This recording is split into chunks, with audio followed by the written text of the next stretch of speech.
Voice of ESM ప్రేక్షకులందరికీ నమస్కారం. మనతో పాటు ప్రముఖ వాస్తు జ్యోతిష్య పండితులు బ్రహ్మశ్రీ వంగర శ్రీనివాసమూర్తి గారు మనతో ఉన్నారు. మనము 2025 సంవత్సరంలోకి అడుగు పెట్టబోతున్నాం. ఈ 2025 సంవత్సరంలో ఏ రాశుల వారికి ఎలా ఉండబోతున్నాయి, ఏ పరిణామాలు సంభవించబోతున్నాయి, వాటిని ఎలా అధిగమించాలి, అలాగే 2025 సంవత్సరంలో దేశ రాష్ట్ర రాజకీయాల్లో ఎటువంటి మార్పులు సంభవించబోతున్నాయి, వాటి పరిణామాలు ఎలా ఉండబోతున్నాయి, అలాగే ఈ 2025 సంవత్సరంలో ఏదో ఒక ప్రత్యేకత ఉందని అందరూ అనుకుంటున్నారు. ఆ ప్రత్యేకత ఏమిటి అసలు? ఈ 2025 సంవత్సరంలో మూడో ప్రపంచ యుద్ధం వస్తుందని అందరూ ఏదో ఒక చిన్న ఆందోళనతో ఉంటున్నారు.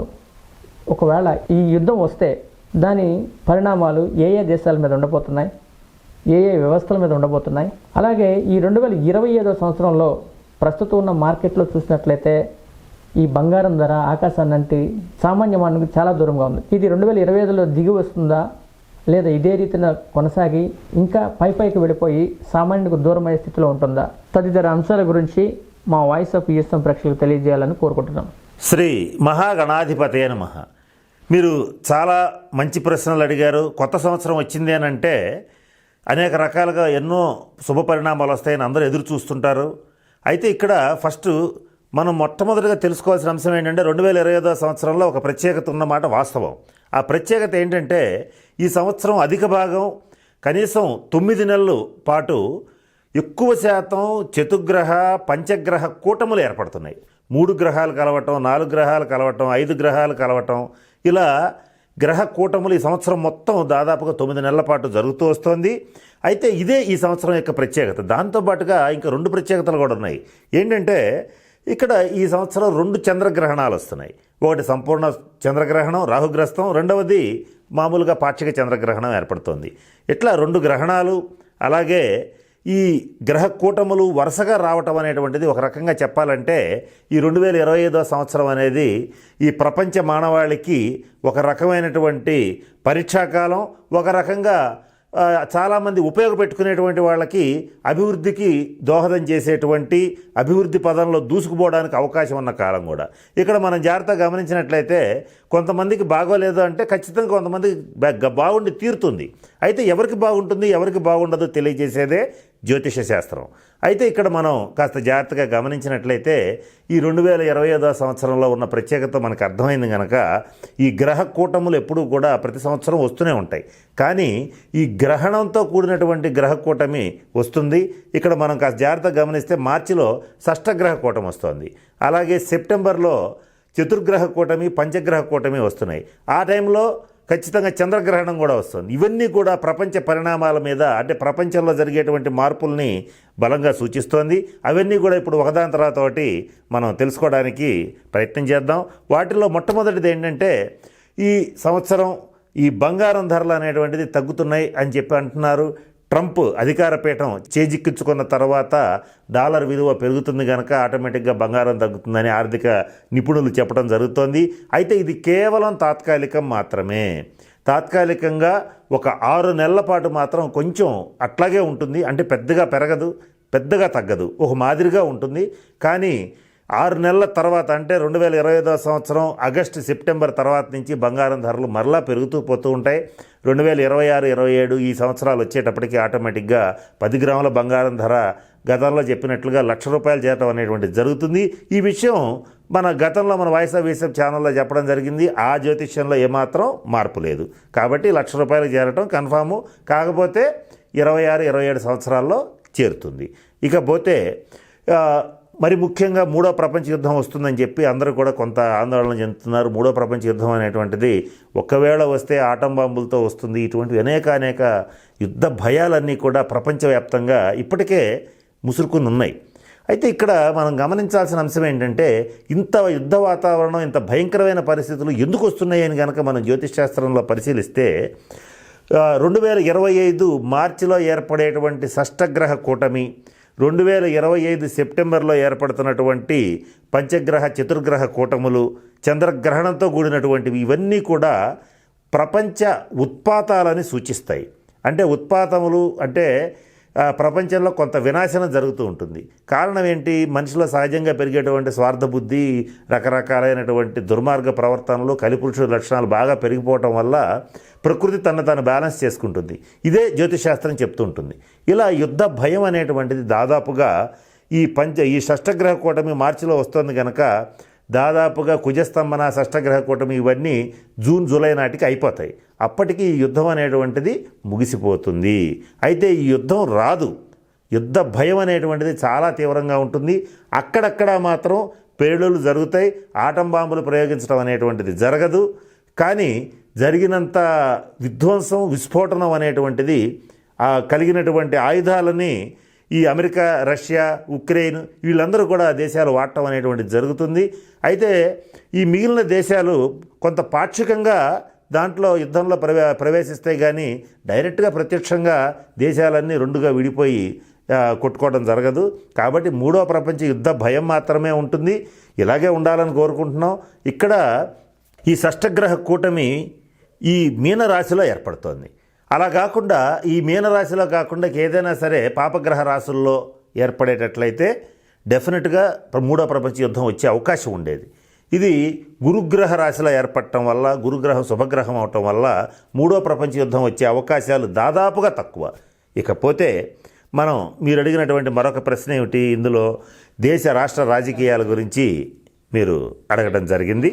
ఈ దేశ రాష్ట్ర రాజకీయాలను కాస్త పరిశీలించినట్లయితే ఈ 2025లో కేంద్ర రాష్ట్ర ప్రభుత్వాలు చక్కగా పరిపాలన చేస్తాయి. కానీ ప్రతిదీ కూడా ఏదో ఒక రకమైనటువంటి సంక్షోభాన్ని ఎదుర్కొంటూ ఉంటాయి. అంటే ఉభయ తెలుగు రాష్ట్రాల్లో రాజకీయ భవిష్యత్ అనేటువంటిది ఒక రకమైన సంక్షోభం దిశగా కొనసాగుతుంది.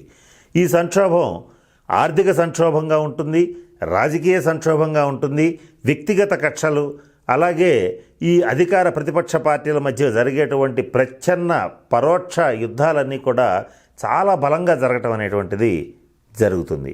ఇదైతే ఆపటం అసాధ్యం. ఇకపోతే దేశ రాజకీయాలకు వచ్చేటట్లయితే నరేంద్ర మోడీ గారి జాతకం చాలా బాగుంది కనుక భారతదేశం యొక్క లగ్నం వృషభ లగ్నం, వృషభ రాశి కనుక ఇక్కడ ఈ భారతదేశ జాతక రీత్యా భారతదేశం వరకు ఈ 2025 సంవత్సరంలో ఏ ప్రాబ్లము లేదు. అంటే భారతదేశం మీద యుద్ధ భయం అనేటువంటిది ఉండదు. కానీ ఇక్కడ ఈ గ్రహస్థితుల వల్ల ఏర్పడేటువంటి ఇబ్బంది అనేది ఖచ్చితంగా అనుభవించాలి కనుక ఎటువంటి వాటి మీద పడుతుంది అని కనుక కాస్త గమనించినట్లయితే ఈ 12 రాశుల్లో మీన రాశి అనేటువంటిది వ్యయస్థానం. ఖర్చులు విపరీతంగా పెరిగిపోతాయి. ద్రవ్యోల్బణం పీక్స్కి వెళ్ళిపోతుంది. అలాగే మనం కొనేటువంటి నిత్యావసర వస్తువులు ఏవైతే ఉన్నాయో అవి ఆల్రెడీ విపరీతంగా ధరల్లో ఉన్నాయి, ఇంకా పెరిగేటువంటి అవకాశం ఉంటుంది. అలాగే నిత్యావసరాల్లో ముఖ్యమైనటువంటి పాత్ర వహించేటువంటి పెట్రోల్, డీజిల్ రేట్లు కూడా ఖచ్చితంగా పెరుగుతాయి. దాదాపుగా ఈ సంవత్సరం 150 రూపాయల వరకు వెళ్ళొచ్చు. ఆ తర్వాత 2-3 సంవత్సరాల్లో 200 రూపాయల దాకా వెళ్ళినా కూడా ఆశ్చర్యపడాల్సిన అవసరం లేదు. పెట్రోల్, డీజిల్ రేట్లు అనేటివి పెరిగే అవకాశాలు ప్రస్ఫుటంగా మనకి గోచరిస్తున్నాయి. ఇవన్నీ కూడా ఈ సంవత్సరమే జరగడానికి కారణం ఏంటి? ప్రతి సంవత్సరం 23 ఉంది, 24 దాదాపు సగం నుంచి యుద్ధం నడిచింది. కానీ ఏ రకమైన ఇంపాక్ట్ భారతదేశం మీద పెద్దగా పడలేదు, కొంతవరకే పడింది.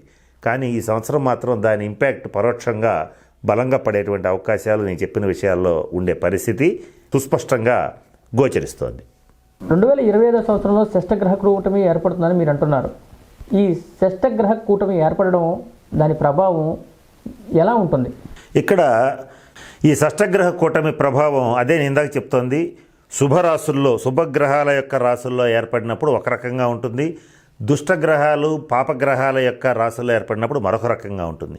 ఇక్కడ ఈ షష్టగ్రహ కూటమి మీనరాశిలో ఏర్పడుతోంది. మీనరాశి అధిపతి గురుడు. ఈ గురుడు శుభగ్రహం కనుక కొంతవరకే ఉంటుంది. ఎలా ఉంటుంది? మీనరాశి జలరాశి కనుక సునామీలు, జలప్రళయాలు, భూకంపాలు, అలాగే అగ్ని ప్రమాదాలు ఇటువంటివన్నీ కూడా జరిగే పరిస్థితులు సుస్పష్టంగా ఉంటాయి. అయితే ఇక్కడ ఇవి ఎప్పుడు జరుగుతాయి అనేది కూడా ఒక సమస్యే. అంటే సంవత్సరం మొత్తంలో ఎప్పుడైనా జరుగుతాయా అనేది కూడా మనకి ఆలోచన వస్తుంది. ఇక్కడ ఈ షష్టగ్రహ కూటమి ఏర్పడే 2-3 నెలల ముందు నుంచి కనీసం 3 నెలల తర్వాత వరకు ఈ 6 నెలల పీరియడ్లో కూడా అంటే 2025 జనవరి నుంచి 2025 జూన్ జూలై వరకు ఉన్నటువంటి కాలంలో అనేక రకాలైనటువంటి విపత్తులు జరిగే అవకాశం ఉంది. కేంద్ర రాష్ట్ర ప్రభుత్వాల్లో ప్రముఖుల యొక్క మరణం సంభవించే అవకాశం ఉంది. కేంద్ర రాష్ట్ర ప్రభుత్వాల్లో ముఖ్యంగా ఉభయ తెలుగు రాష్ట్రాల్లో కొన్ని సంతాప దినాలు కూడా ప్రకటించేటువంటి పరిస్థితి కూడా గోచరిస్తోంది. ఇకపోతే మరి ముఖ్యంగా చూస్తే గతంలో కూడా చెప్పడం జరిగింది.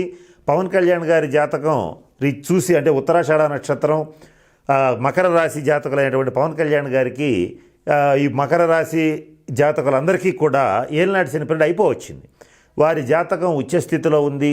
అలాగే వాళ్ళ అసెంబ్లీలో అడుగుపెట్టి తీరతారు, కేంద్ర మంత్రి అవుతారు, కేంద్రంలో ఒక ప్రముఖమైనటువంటి స్థానాన్ని సంపాదించుకుంటారని మన వాయిస్ ఆఫ్ ఏఎస్ఎం ఛానల్లో వీడియోస్లో అన్నింటిలో తెలియజేయడం జరిగింది.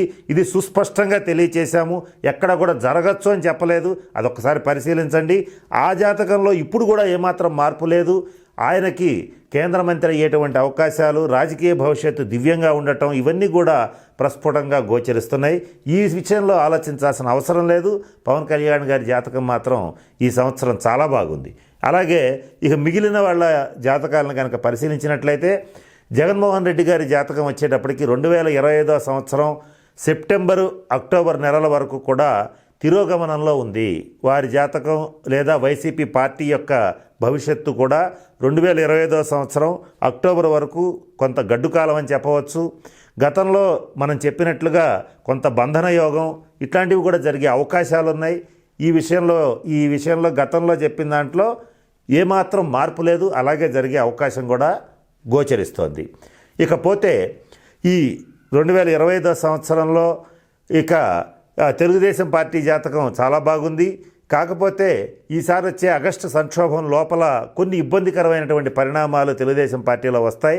కానీ తెలుగుదేశం పార్టీ అధినేత జాతకం కానీ లోకేష్ గారి జాతకం కానీ కొంచెం బాగుంది కనుక ఈ విషయంలో వచ్చేటువంటి అడ్డంకుల్ని ఇబ్బందుల్ని సునాయాసంగా వాళ్ళు దాటగలుగుతారు.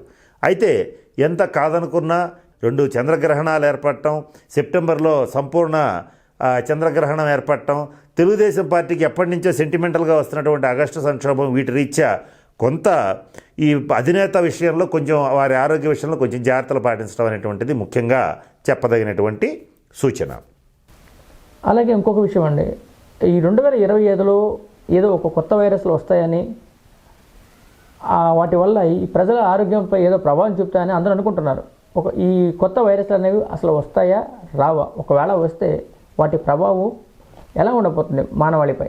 మంచి ప్రశ్న అండి. ఇక్కడ ఈ 2025 సంవత్సరంలో ఇందాక నేను చెప్పినట్లుగా త్రిగ్రహ, చతుర్గ్రహ, పంచగ్రహ కూటములు ఏర్పడటం, షష్టగ్రహ కూటమి ఏర్పడటం ఇవన్నీ కూడా కొంత ప్రజా క్షయాన్ని సూచిస్తుంది. అంటే ప్రజలు కొంతవరకు నశించిపోయే పరిస్థితి గోచరిస్తుంది. అయితే కొత్త వైరస్లు అనేటువంటివి పెద్దగా రావు. వచ్చిన కరోనా లాగా అంతమంది చనిపోవడం అనేటువంటిది జరగదు. కానీ ఈ సంవత్సరం ఈ వస్తున్నటువంటి ఈ కూటముల రీత్యా అంటే పంచగ్రహ, చతుర్గ్రహ, షష్టగ్రహ కూటములు, చంద్రగ్రహణాల రీత్యా ఇటన్ని కారణాల రీత్యా ఈ సంవత్సరంలో ఎక్కువ ప్రజా నష్టం జరుగుతుంది. ముఖ్యంగా పిల్లలు, యువకులు, మధ్య వయస్కులు ఎక్కువగా గుండెపోటుకి లేదా బ్రెయిన్ స్ట్రోక్స్కి గురయ్యి మరణించే అవకాశాలు ఉంటాయి. కనుక ఈ విషయంలో ప్రజలు తీసుకోవాల్సిన జాగ్రత్త ఏమిటంటే ఎటువంటి పరిస్థితుల్లోనూ ఆరోగ్య విషయంలో నిర్లక్ష్యం చేయకూడదు. ఈ సంవత్సరం ఎంత చిన్న సమస్య వచ్చినా కూడా వెంటనే వైద్య సదుపాయం, వైద్య సలహా తీసుకోవటం, అదే తగ్గిపోతుందిలే అని అనుకుంటారు. ఇది సహజంగా పెద్దవాళ్ళు అనుకోరు, కానీ కొంచెం వయసులో ఉన్నవాళ్ళు అనుకుంటూ ఉంటారు. కానీ 2025 సంవత్సరంలో ఈ గుండెపోట్లు ఇవన్నీ ఎక్కువ వచ్చే అవకాశం ఉంది. అది కూడా యువతకి వచ్చే అవకాశం ఉంది. చిన్నపిల్లల్లో కూడా హార్ట్ అటాక్స్ వచ్చే అవకాశం ఉంది. ఇటువంటివన్నీ ఎక్కువ వింటాం ఈ సంవత్సరం. ఈ కూటమి ఇట్లా పంచగ్రహ, షష్టగ్రహ కూటములు వస్తున్నాయంటేనే విపత్తులు రాబోతుంది. ఇటువంటి విపత్తులు రాబోతున్నాయి కనుక ప్రతి విషయంలోనూ జాగ్రత్తగా ఉండాలి. ముఖ్యంగా యువకులకి చెప్పదగినటువంటి విశేషం ఏంటంటే అధికంగా జిమ్కి వెళ్ళి విపరీతంగా కండలు పెంచాలని రకరకాలైనటువంటి పౌడర్స్ తీసుకోవటం, విపరీతంగా ఎక్సర్సైజ్ చేయడం ఇలాంటివి చేయకుండా ఉండటం మంచిది. అలాగే అనవసరమైనటువంటి సాహసాలు అంటే ఈ జలబెల ప్రదేశాల జోలికి వెళ్ళి అక్కడికి వెళ్ళి మంచి హైట్లో జలపాతం దగ్గర సెల్ఫీలు దిగడం ఇటువంటివన్నీ కూడా తగ్గించుకోవాలి. ర్యాష్ డ్రైవింగ్స్, అలాగే ఇష్టం వచ్చినట్టుగా రేసింగ్లు ఇలాంటి వాటి మీద వాళ్ళు చేయటం అనేటువంటిది తగ్గించుకోవటం అనేటువంటిది చాలా మంచిది. ఈ సంవత్సరం అంత అనుకూలంగా లేదు ఆరోగ్యపరంగా. ప్రజారోగ్యం అనేటువంటిది క్షీణిస్తుంది. ప్రతి చిన్నదానికి మందుల మీద ఆధారపడవలసినటువంటి పరిస్థితి ఉంటుంది. ప్రజల యొక్క మానసిక నైతిక ప్రవర్తన కూడా దిగజారిపోయేటువంటి పరిస్థితులు గోచరిస్తుంటాయి. అలాగే ఆ నైతిక ప్రవర్తనలు దిగజార్చినటువంటి పరిస్థితుల్ని మనం రకరకాల టీవీ న్యూస్ల్లో పేపర్లలో చూసి చాలా ఆశ్చర్యపోవాల్సిన పరిస్థితులు ఈ సంవత్సరం కోకొల్లలుగా గోచరిస్తున్నాయి. ఇది కొంత దురదృష్టకరమైన పరిణామం. వీటన్నింటినీ తగ్గించుకోవటానికి ఎవరికి వాళ్ళు కాస్త ఆధ్యాత్మికత వైపుగా మనసుని మళ్లించటం, అలాగే మనసుని సంభాళింపజేసుకోవటం, అనవసరమైనటువంటి టెన్షన్లు పెట్టుకోకుండా ఉండటం చేయటం అనేటువంటిది ముఖ్యంగా చెప్పదగినటువంటి సూచన. చాలా సంతోషం అండి.